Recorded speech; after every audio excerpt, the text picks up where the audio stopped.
नमस्कार दोस्तों, एक बार फिर से आप लोगों का रेडियंट गुरुकुल के डेली करंट अफेयर सेशन में स्वागत है। दोस्तों, आज के सेशन में हम लोग बात करने वाले हैं 7 दिसंबर की उन घटनाओं की जो आपके एग्जाम के लिए बहुत ज़्यादा इंपॉर्टेंट होने वाले हैं। तो जो भी दोस्त चैनल पर नए हैं वे चैनल को सब्सक्राइब कर लेंगे ताकि उनको लगातार इस तरह के और भी वीडियोज़ देखने को मिलते रहें। चलिए दोस्तों, आज के सेशन को शुरू करते हैं और आज के सेशन का पहला और मोस्ट इंपॉर्टेंट क्वेश्चन, आरबीआई ने लगातार 11वीं बार नीतिगत रेपो दर यानी कि जो पॉलिसी रेपो रेट्स होते हैं उनको दिसंबर 2024 में एक बार फिर से अनचेंज रखा है, यानी कि उसको बिना किसी परिवर्तन के रिलीज कर दिया है। तो ये जो दिसंबर 2024 में रेपो रेट को अनचेंज रखा गया है वो कितने परसेंट पे रखा गया है, ये आपसे आने वाले एग्जाम में पूछा जाएगा दोस्तों। तो बिल्कुल रेट याद रखिएगा, इस समय 6.5%। तो एसएससी आपसे बिल्कुल एक नॉर्मल क्वेश्चन बना सकती है कि वर्तमान में रेपो रेट कितना है, तो आप क्या बता कर आओगे? 6.5%। अब देखिए, पहले समझते हैं कि एमपीसी क्या होती है, तभी आपको पूरी चीजें समझ में आएंगी। एमपीसी का मतलब होता है दोस्तों मॉनेटरी पॉलिसी कमेटी या मौद्रिक नीति समिति, जिसको 2016 में भारत सरकार के द्वारा बनाया गया था। 2016 में जब इस कमेटी को बनाया गया तो इसमें कुल 6 मेंबर का प्रोविजन किया गया, जिसमें से 3 मेंबर जो होते हैं दोस्तों ये रिजर्व बैंक ऑफ इंडिया की तरफ से होते हैं और यहाँ पे 3 मेंबर जो होते हैं वो गवर्नमेंट ऑफ इंडिया यानी कि भारत सरकार की तरफ से होते हैं। और ये 6 मेंबर हर 2 महीने पर, यहाँ पे एक चीज और याद रखिएगा, एवरी 2 मंथ,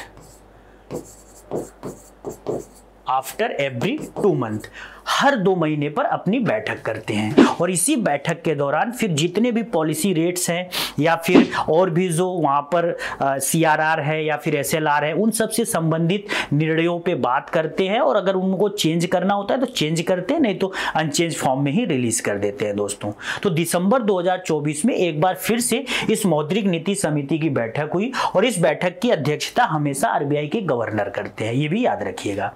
तो लगातार 11वीं बार इन लोगों ने ये निर्णय लिया कि हम लोग रेपो रेट को 6.5% पर फिर से ही फिक्स रखेंगे। अब इससे हमारी इकोनॉमी को क्या मतलब प्रभाव पड़ेगा या फिर हमारी इकोनॉमी इससे क्या दर्शाने की कोशिश कर रही है, उसको भी थोड़ा सा दोस्तों समझते हैं। सबसे पहले समझिए कि रेपो रेट होता क्या है। तो देखिए, रेपो रेट का मतलब होता है एक ऐसा रेट जिस पर आरबीआई यानी कि हमारा केंद्रीय बैंक किसी अन्य कॉमर्शियल बैंक जैसे कि एसबीआई वगैरह को पैसा उधार देती है शॉर्ट टर्म के लिए। तो जैसे मान लो कि अगर आरबीआई एसबीआई को पैसा 8% पे उधार देती है कुछ समय के लिए, तो यही जो पैसा 8% वाला रेट है उसी को हम रेपो रेट कहते हैं। अब इस 8% को यानी कि रेपो रेट को घटाने या बढ़ाने से हमारी इकोनॉमी में क्या इफेक्ट पड़ेगा उसको भी थोड़ा सा मैं यहाँ पे समराइज कर दूं दोस्तों। देखिए, अगर 8% को हम बढ़ा देते हैं, सपोज करिए कि हम रेपो रेट को बढ़ाकर 9% कर देते हैं, तो एसबीआई को जो पैसा आरबीआई के थ्रू मिलेगा वो ज्यादा महंगा मिलेगा। और जब एसबीआई खुद अपने को ज्यादा महंगा पैसा लाएगी तो फिर वो आम जनता को जो पैसा आगे फॉरवर्ड करेगी पब्लिक को, वो भी महंगे में करेगी। तो पब्लिक को जो लोन वगैरह मिलेगा वो कॉस्टली हो जाएगा, जिससे इकोनॉमी में कहीं ना कहीं जो मनी की सप्लाई है वो रुकेगी, क्योंकि बहुत ज्यादा लोग फिर क्या होगा, कॉस्टली पैसा या कॉस्टली लोन नहीं लेना पसंद करेंगे। तो इसीलिए आप एक चीज हमेशा याद रखिएगा, इकोनॉमी में जब इन्फ्लेशन की कंडीशन होती है, इन्फ्लेशन का मतलब होता है दोस्तों महंगाई, तो महंगाई की स्थिति में सरकार हमेशा यही कोशिश करती है कि रेपो रेट को बढ़ा दे, जिससे कि इकोनॉमी में कम से कम पैसा आए और कीमतें लगातार धीरे धीरे क्या हो जाए, कंट्रोल हो जाए। तो अगर आपसे पेपर में फिर से एसएससी क्वेश्चन पूछती है कि महंगाई की स्थिति में निपटने के लिए जो मौद्रिक नीति समिति होती है उसके माध्यम से आरबीआई रेपो रेट को क्या करेगी, बढ़ाएगी या घटाएगी, तो महंगाई की स्थिति से निपटने के लिए रेपो रेट को बढ़ाया जाएगा। अगर इसके विपरीत कंडीशन हो जाए, महंगाई की बजाय इकोनॉमी में मंदी वाली कंडीशन चल रही है जिसको हम रिसेशन बोल रहे हैं, तो रिसेशन में क्या होता है दोस्तों कि लोगों के पास पैसे की सप्लाई कम होती है या फिर वहां पे डिमांड लोगों के पास कम होती है, तो जिससे सामान वगैरह मार्केट में नहीं बिकता है। तो गवर्नमेंट कोशिश करती है कि ज्यादा से ज्यादा जो मनी सप्लाई है वो सेंट्रल बैंक के मैकेनिज्म के माध्यम से इकोनॉमी में पुश किया जाए, और इसके लिए फिर वो क्या करेगी, जो रेपो रेट होता है उसको कम करेगी। अब देखो, रेपो रेट अगर यहाँ पे कम कर दिया जाए, 8 की बजाय इसको रेपो रेट को 6% मान लो कर दें, तो फिर जो एसबीआई है इसको पैसा यहाँ पे सस्ता मिलेगा, फिर ये आगे आम जनता को भी पैसा जो है कि सस्ते में ही आगे प्रोवाइड करेगा। इससे फिर इकोनॉमी में बहुत तेजी से मनी सप्लाई बढ़ जाएगी, लोगों के पास एक्स्ट्रा पैसा आएगा क्योंकि जो लोन लेंगे वो थोड़ा सा सस्ता होगा और फिर उसको वो खरीदेंगे, सामान परचेज करेंगे, जिससे इकोनॉमी में धीरे धीरे इफेक्टिव डिमांड बढ़ेगी और फिर जो रिसेशन वाली समस्या है वो सॉर्ट आउट हो जाएगी। तो एक बार फिर से मैं जिस्ट रूप में आपको समझा दूं कि अगर इकोनॉमी में महंगाई की प्रॉब्लम यानी कि इन्फ्लेशन की प्रॉब्लम को सॉर्ट आउट करना है तो रेपो रेट को आपको बढ़ाना पड़ेगा, और अगर मंदी या रिसेशन की समस्या को सॉर्ट आउट करना है तो रेपो रेट को क्या करना होगा, घटाना होगा दोस्तों। अब यहां पे बात हो रही है कि लगातार 11वीं बार आरबीआई ने अनचेंज रखा है रेपो रेट को। इसका मतलब है कि कहीं ना कहीं हमारी इकोनॉमी जो है कि इक्विलिब्रियम के पोजीशन में चल रही है। अगर रेपो रेट बढ़ा देता तो हमको लगता महंगाई चल रही है, अगर रेपो रेट घटा देता तो हमको लगता मंदी चल रही है। लेकिन लगातार 11वीं बार इसको स्टेबल रखना या अनचेंज रखना कहीं ना कहीं हमारे इकोनॉमी के इक्विलिब्रियम का ये द्योतक है दोस्तों। तो बिल्कुल याद रखिएगा, आपसे आने वाले एग्जाम में 100% ये पूछा जाएगा।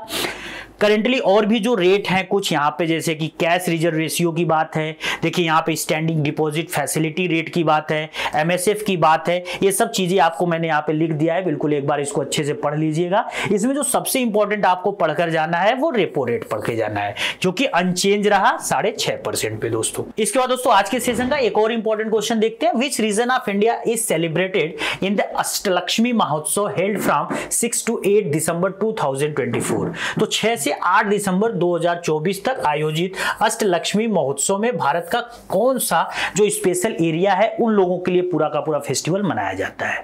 तो देखिए अष्टलक्ष्मी महोत्सव पहली बार ऑर्गेनाइज हो रहा है, ठीक है, और इसको किस पर्टिकुलर एरिया के लिए ऑर्गेनाइज किया जा रहा है, तो बिल्कुल याद रखिएगा जो नॉर्थ ईस्टर्न इंडिया हमारा है, पूर्वोत्तर भारत, उसके लिए। अष्टलक्ष्मी यानी कि 8 लक्ष्मी के रूप, और इसी 8 लक्ष्मी के रूपों को वहां के 8 राज्यों में दर्शाया गया है, जिसमें आप देख सकते हो कि अरुणाचल प्रदेश है, आसाम है, मणिपुर है, मेघालय है, मिजोरम है, नागालैंड है, सिक्किम है और त्रिपुरा है दोस्तों। तो इन्हीं 8 राज्यों के इकोनॉमिक डेवलपमेंट, सोशल डेवलपमेंट और भी जो भी चीजें हैं वहां पे इंफ्रास्ट्रक्चर वगैरह को लेकर कैसे वहां पे और चीजें विकसित हों, वहां के जो प्रोडक्ट है उनको कैसे ग्लोबली पहचान दिया जाए, या वहां का जो कल्चर है उसको कैसे एज ए हेरिटेज के रूप में और ज्यादा प्रमोट किया जाए, इस पूरे इवेंट का आयोजन पहली बार भारत सरकार के द्वारा कराया जा रहा है।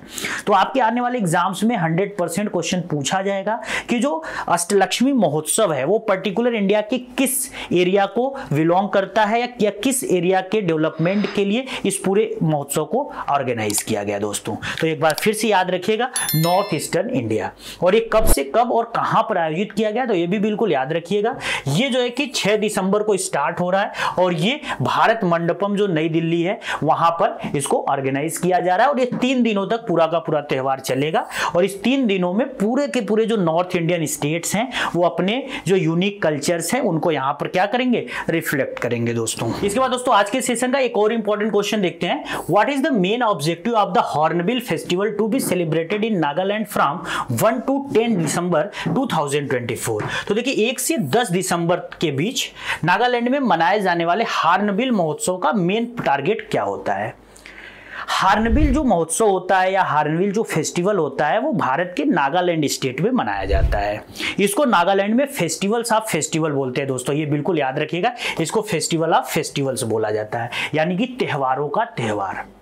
और ये नागालैंड में 1 दिसंबर से ये शुरू होता है और 10 दिसंबर तक चलता है। 1 दिसंबर को ही इसको क्यों स्टार्ट किया जाता है, क्योंकि 1 दिसंबर को नागालैंड का फाउंडेशन डे होता है। 1963 में नागालैंड एक अलग राज्य के रूप में असम से अलग होकर बना था, और आप देख लो कि 1 दिसंबर को पूरे नागालैंड वाले बड़े खुशी से इसको अपना एस्टेब्लिशमेंट डे मनाते हैं। और फिर इन लोगों ने ये डिसाइड भी किया कि हम लोग इसी दिन से अपना हॉर्नबिल फेस्टिवल भी सेलिब्रेट करना स्टार्ट करेंगे। इस बार 2024 का जो हॉर्नबिल फेस्टिवल है ये इसका 25वां एडिशन है दोस्तों, ये भी बिल्कुल याद रखिएगा।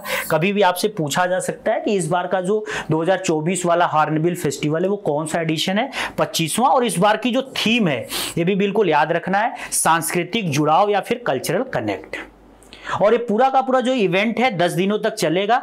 एक स्पेशल गांव है नागालैंड में जिसका नाम है किसामा, ये हेरिटेज गांव है वहां का, वहीं पर ये पूरा का पूरा जो है कि इवेंट आयोजित किया जाएगा। इसमें होगा क्या, तो नागा लोगों की जो स्पेशल कल्चर है दोस्तों, एक सेकेंड यहां पर देखिए, जो यहां पर पूरा का पूरा नागा कल्चर हेरिटेज है या नागा जनजातियों की सांस्कृतिक विरासत है उसको यहाँ पे प्रदर्शित किया जाएगा और बहुत देश दुनिया से लोग जाकर इसमें हिस्सा लेंगे और नागालैंड की जो स्पेशल कल्चर है उसको अलग लेवल पर वैश्विक पहचान दिलाएंगे दोस्तों। उसके बाद दोस्तों आज के सेशन का बिल्कुल लास्ट क्वेश्चन देखते हैं। The death anniversary of which leader is observed as Mahaparinirvan Din in India दिसंबर 2024। तो देखिए भारत के किस बड़े दिग्गज लीडर के डेथ एनिवर्सरी को या फिर कह सकते हो कि जो उनकी पुण्यतिथि होती है उसको महापरिनिर्वाण दिवस के रूप में मनाया जाता है।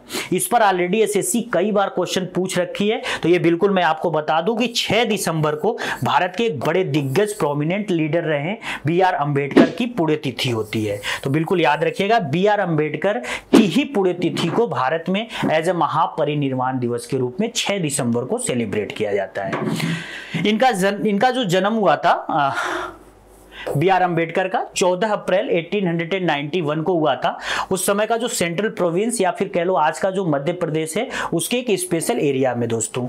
ये नीची जाति से आते थे, अनुसूचित जाति से आते थे। फिर इनकी पढ़ाई वगैरह में बड़ी समस्याएं थी लेकिन इन्होंने समाज से लड़कर अपनी पढ़ाई पूरी की और भारत के संविधान के निर्माण में इन्होंने सबसे ज्यादा भूमिका निभाई। इस वजह से इनको फादर ऑफ इंडियन कॉन्स्टिट्यूशन भी बोला जाता है। बहुत बार कई बार पेपर में पूछा जाता है कि भारत के संविधान का जनक हम किसको बोलते हैं। तो बी.आर. अंबेडकर पूरे इंडिया में ही नहीं पूरी दुनिया में फादर ऑफ इंडियन कॉन्स्टिट्यूशन के रूप में सबसे ज्यादा फेमस है। और इन्होंने जो दलित लोग हैं, जो अनुसूचित जातियां हैं, जनजातियां हैं, उनके कल्याण के लिए बहुत सारा प्रयास किया दोस्तों। संविधान में उनके लिए बहुत सारे स्पेशल प्रोविजंस लिखवाए जिसकी वजह से आज भारत की जो अनुसूचित जातियां, पिछड़ी जातियां या दलित जातियां हैं वो कहीं ना कहीं मेन तबके से लड़ रही हैं और उनके सामने सीना तान कर खड़ी हैं दोस्तों। अच्छा यहाँ पे एक चीज और याद रखिएगा कि इनको भारत का सबसे बड़ा जो सम्मान होता है नागरिक सम्मान जिसको भारत रत्न कहते हैं वो भी 1990 में प्रदान किया गया था इनके मरने के बाद दोस्तों। अगर बी.आर. अंबेडकर की बात करें तो बी.आर. अंबेडकर का हिस्टोरिकल जो कन्फ्लिक्ट अगर देखें तो गांधी के साथ इनका बड़ा था। कहीं ना कहीं गांधी के साथ इनके जो वैचारिक मतभेद थे उसका एक समझौता भी हमारे इतिहास में देखने को मिलता है जिसको पूना पैक्ट कहते हैं दोस्तों।